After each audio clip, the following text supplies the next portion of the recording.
Hello YouTube, Sam here from youtube.com/onlivegamer for the new Boston. And in this tutorial, we're going to be taking a look at stacks.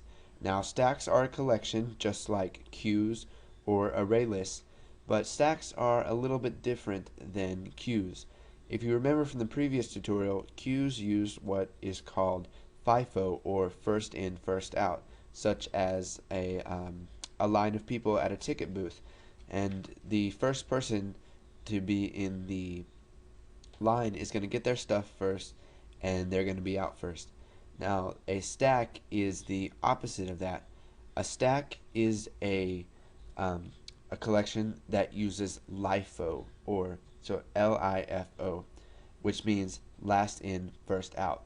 So an example of this would be, let's say you're counting cards, or you set one down and then you set the next one on top of it and you start stacking them on top of each other. Well, the last one you put down is going to be the first one that you can pick up. So let's go ahead and make a little demo of a stack.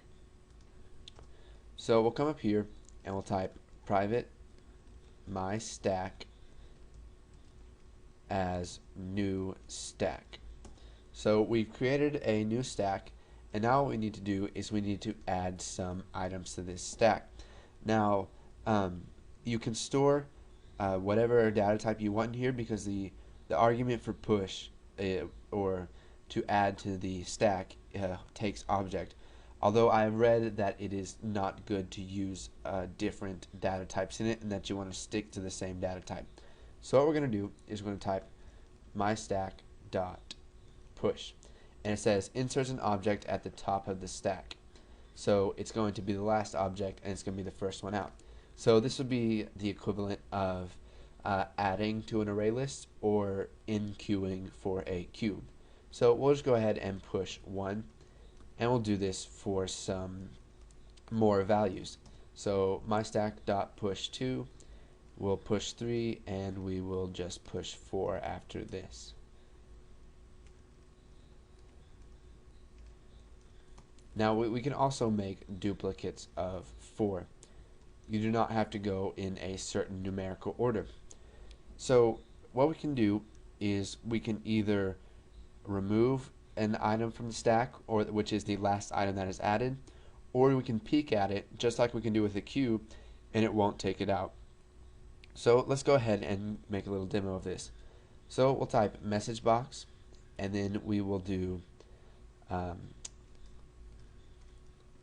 myStack.pop, and it says removes and returns the object at the top of the system.collections.stack.